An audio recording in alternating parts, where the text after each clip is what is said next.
वालेकुम beautiful people.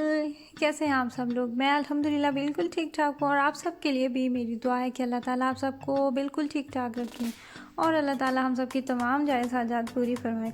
यहाँ पे जी मैं बना रही हूँ अपने लिए नाश्ता और नाश्ते में मैंने दो फ़िश के स्लाइस लिए हैं, फिंगर फ़िश या फ़िश फिंगर जो भी आप इसको कहते हैं और साथ में मैंने इसके लिए हैं 2 स्लाइसेस ब्राउन ब्रेड के। और ये वाली जो ब्राउन ब्रेड आप देख रहे हैं ये वाली मैंने आल्डी से बाय की है, फ्रेश ब्रेड थी और आजकल बच्चे जो हैं वो भी साथ यही लेके जा रहे हैं और बड़ी मज़े की लगती है ब्राउन ब्रेड भी।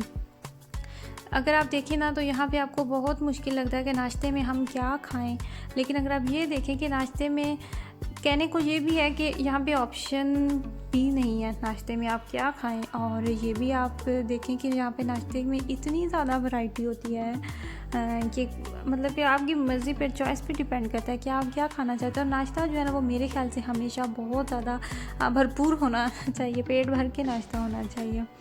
अच्छा, मुझे रोशमान से थोड़ी सी ख़रीदारी करनी थी, घर की चीज़ें कुछ ख़त्म हो चुकी थी। एक तो मुझे सफाई के लिए एक स्प्रे चाहिए था और उसके अलावा जो जिससे हम गीला पोछा लगाते हैं मोपिंग के लिए, जो मेरी स्टिक थी पहले वाली वो टूट चुकी थी, लोहे की थी वो, आई थिंक उसका मटेरियल जो था वो लोहे का था और वो उसको ज़ंग लग गया था और ज़ंग की वजह से वो जो है ना वो टूट गई थी।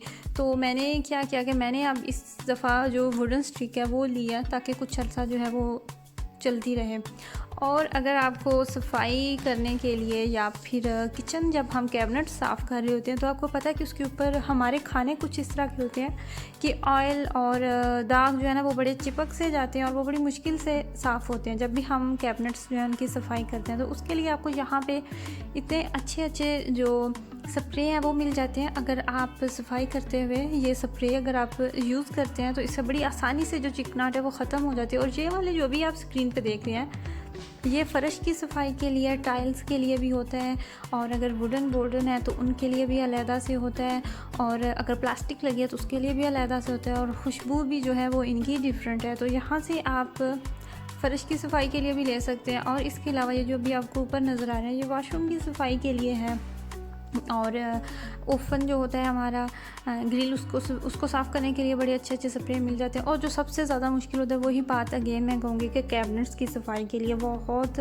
ज़्यादा यहाँ पे वैरायटी भी है और ये सफाई होती भी बहुत मुश्किल है। मुझे तो एटलीस्ट बहुत मुश्किल लगती है जब भी मैंने किचन को तफसील से साफ़ करना होता है। मुझे बनाने थे दही बड़े, काफ़ी दिनों से मेरा दिल चाह रहा था कि मैं दही बड़े बनाऊँ। दही बड़े मैंने किस तरह बनाए हैं या मैं किस तरह बनाती हूँ वो वाली रेसिपी मैं आप लोगों के साथ ऑलरेडी शेयर कर चुकी हूँ। अगर आपको रेसिपी देखनी है तो उसके लिए आपको मेरी पुरानी वीडियोस जो हैं वो देखना पड़ेगा। और साथ ही मैंने जो इमली की चटनी फ्रीज़ की हुई है वो मैंने उसके कुछ क्यूब्स जो हैं वो निकाल के रख दी हैं। तो ये होता है कि एक दफ़ा ही जब आप बना के फ्रीज़ कर लेते हैं इस तरह की चीज़ें तो वो फिर बहुत आसानी रहती है ना कि बड़े भी आप बड़ी आसानी से फ्रीज़ कर सकते हैं, लेकिन मुझे नहीं लगता कि बड़े बनाते हुए ज़्यादा टाइम लगता है। ये भी सबका अपना अपना माइंड सेट होता है। कुछ लोगों का चीज़ें फ्रीज़ करने की तरफ ज़्यादा माइंड होता है, कुछ लोग ज़्यादा मुनासिब समझते हैं कि वो जो खाना है वो बना के फ्रीज़ कर देते हैं, कुछ लोग जो है वो फ्रेश प्रेफर करते हैं। तो it's all about up to you.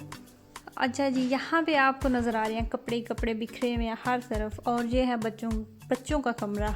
और मैंने बड़ी हिम्मत जमा करके तो ये वाला काम जो है ना ये मैंने निपटाने की कोशिश की है कि मैं अभी मिराज की जो कबर्ड है ना इसको मैं सेट कर ही दूँ, क्योंकि गर्मियों वाले कपड़े भी और जो टी शर्ट्स थी और जो छोटे कपड़े थे वो इतने ज़्यादा जमा हुए पड़े थे और आप पूछे मत कि जो कबर्ड की हालत हो चुकी थी। तो अब वो माशाल्लाह से थोड़ा समझदार भी है और बड़ा भी है, तो वो क्या करता है कि वो ख़ुद से अपने कपड़े जो है ना वो मैं इतनी ज़्यादा दफ़ा भी मैंने उसकी कबर्ड जो है वो सेट की है, मैसी हो जाती थी तो लेकिन वो फिर से दोबारा वैसे ही कर देता था। तो मैंने क्या किया कि मैंने कुछ अरसे से आप ये कहने के 2-3 हफ़्ते हो चुके हैं मैंने उसकी कबर्ड को हाथ ही नहीं लगाया कि चलो ठीक है आप खुद ही सारे कपड़े जो है ना वो मिक्स कर देता था। तो अभी मैंने तफसील से हिम्मत करके तो मैंने कहा ये काम भी ख़त्म करना ही है तो होना है ना और ख़ुद ही करना है, कोई नहीं किसी दूसरे बंदे ने आके हेल्प करनी कि अच्छा चलो तुम्हारा नहीं दिल चाह रहा तो हम कर देते हैं। तो मैंने क्या किया कि मैंने हिम्मत करके सारे कपड़े जब वो एक दफ़ा सारी कपड़ से बाहर निकाले, और उसके अलावा जो कपड़े छोटे थे वो मैंने साइड पे, और ये जो आपको ढेर अभी नज़र आ रहा है ना, ये तमाम कपड़े जो हैं ये तंग हो चुके हैं, छोटे हो चुके हैं, और कपड़ों की कंडीशन जो है वो इतनी अच्छी है कि कोई हार्डली कोई 3 से 4 ऐसी शर्ट्स या कुछ ऐसी पजामास होंगे कि जिनकी जो रफली यूज़ हुए हैं या जिनकी हालत अच्छी नहीं है। बाकी तमाम जो है ये मैंने डोनेट करने हैं, और भी काफ़ी ज़्यादा कपड़े जो हैं वो जमा हुए पड़े हैं, इतने ज़्यादा जो थैले भर भर के रखे हुए हैं। तो वो किसी दिन वो भी हिम्मत करके तो वो भी सारे जो है वो डोनेशन के लिए भेजते हैं, ताकि जो जगह है वो बन जाए। नए ले लेते हैं और पहले वाले जो हैं वो भी घर में मौजूद होते हैं। और ये देखिए शलवारें कमीज़ें छोटी छोटी सी, ये हमें पाकिस्तान से तोहफे आए हैं, लेकिन हमने पहने नहीं, और हैं भी ये गर्मियों वाले। तो यहाँ पे आपको पता ही है कि इतनी शदीद गर्मी तो आती ही नहीं ना कि ये कपड़े पहनने की जो है ये ज़रूरत पेश आए। तो तमाम जो कपड़े थे छोटे थे जो हमें नहीं मज़ीद यूज़ करने थे, तो वो मैंने साइड पे सारे करते जो कि मुझे डोनेट करने थे। और उसके अलावा जो अभी मौसम के हिसाब से जो कपड़े पहनने थे तो वो मैंने चेंज किया है। जो सबसे नीचे वाला रैक है, यहाँ पे मैंने कपड़े रखे हैं। पजामे जो हैं वो मैंने अलहदा से रखी हैं, जो जीन्स हैं, पैंट्स एंड ट्राउज़र्स वो मैंने अलहदा रखे हैं, टी शर्ट्स अलहदा रखी हैं, और जो गर्म है जो स्लीपिंग ड्रेसेस हैं वो तमाम जो है ना वो मैंने साइडों पे रखे हैं। और मैंने क्या किया कि जो सबसे नीचे है ना वो मैं डेली बेसिस पे जो हम यूज़ करते हैं वो रखे हैं, ताकि जिन कपड़ों की नहीं ज़रूरत वो मैंने सबसे ऊपर रख दी, ताकि इसका हाथ ही ना पहुँचे ऊपर कपड़ों तक। तो ये फिर जब हाथ नहीं पहुँचेगा तो फिर ऊपर वाले कपड़े जो हैं वो नहीं मिक्स होंगे, वरना तो क्या होता है कि तमाम कपड़े जो है ना वो मिक्स हुए पड़े होते हैं।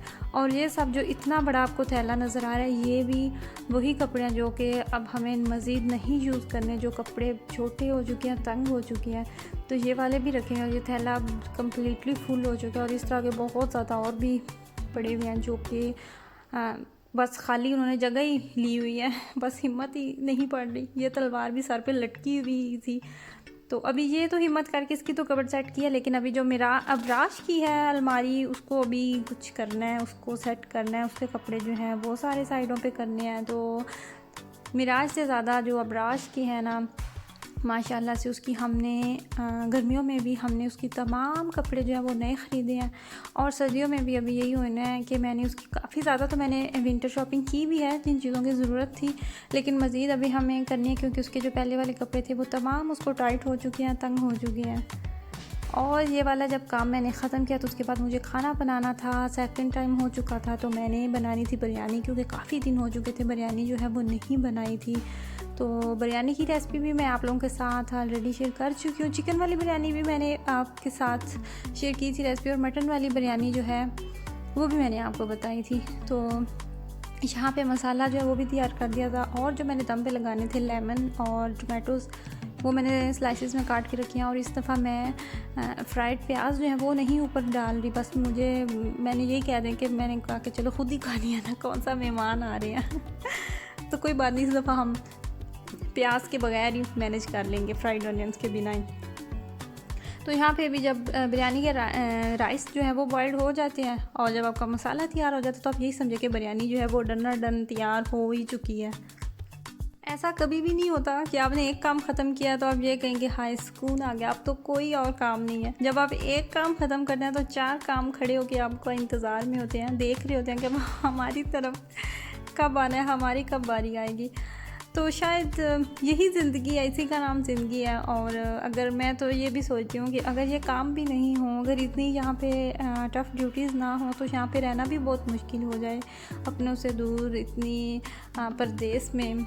और इसी वजह से यहाँ पे हमारा दिल जो है वो भी लगा रहता है, और इतनी ज़्यादा कमी अपनों की जो है वो फ़ील नहीं होती। हाँ, कमी तो फ़ील होती है, लेकिन क्या करें, जहाँ पे अल्लाह ताला ने दाना पानी लिख दिया है। और आप लोगों ने शायद ये बात नोट की हो कि जितनी भी मम्मीज़ मदर्स पाकिस्तान से बाहर हैं, लेडीज़ मोस्टली जो लेडीज़ हैं, मुझे तो अब लगता है कि 80 से 90% जो ख़वातीन हैं उन सब के चैनल्स हैं, यूट्यूब चैनल सब ने बनाए हुए हैं। तो ये भी एक बहाना है अपनी बोरियत दूर करने का। हाँ ठीक है, जब आप एक काम स्टार्ट करते हैं तो आपको पता चलता है, आप जैसे जैसे देखते हैं तो फिर आपके माइंड में आती है कि हम इससे अर्न भी कर सकते हैं, या फिर कुछ अरसे बाद हम इसको एज अ प्रोफेशन भी कंटिन्यू रख सकते हैं। लेकिन जो स्टार्टिंग की वजह होती है ना, वो एक्चुअली में यही होती है कि बोर हो रहे होते हैं, बोरियत बहुत ज़्यादा होती है। तो फिर आप जब दूसरों को देख रहे होते हैं तो आप सोचते हैं कि क्यों ना हम भी करें, और मुझे नहीं लगता कि इस चीज़ में कोई भी बुराई है। और फारिग रहने से तो अच्छा ही है ना कि आप कुछ ना कुछ कर रहे हैं, आपने ख़ुद को मसरूफ़ रखा हुआ है। और यहाँ पे जी बिरयानी जो है ये भी मेरी अब दम के लिए तैयार है, तकरीबन डन हो ही चुकी है। अब मैं इसको 15 मिनट के लिए दम पे रखूँगी और यहाँ पे देखिए बिरयानी जो है वो रेडी हो चुकी है। दम के बाद अगर बहुत अच्छे से बिरयानी को मिक्स कर लिया जाए तो मसाला जो होता है वो तमाम चावलों में मिक्स हो जाता है। फिर आपको बाद में वो कुछ चावल जो ड्राई रह जाते हैं फिर आपको वो नहीं मसला बनता अगर आप गरम गरम चावल ही उनको अच्छी तरह से मिक्स कर लेते हैं। आई रियली होप कि आपको मेरी ये वाली वीडियो भी पसंद आई हो। अगर आपको मेरी वीडियो पसंद आई है तो लाइक करें और अपनी फैमिली के साथ शेयर करना बिल्कुल भी नहीं भूलना। आपने दुआओं में याद रखिएगा, अपनी फैमिली का ख्याल रखिएगा। Thanks for watching my video. तो नेक्स्ट वीडियो तक के लिए अल्लाह निगहबान।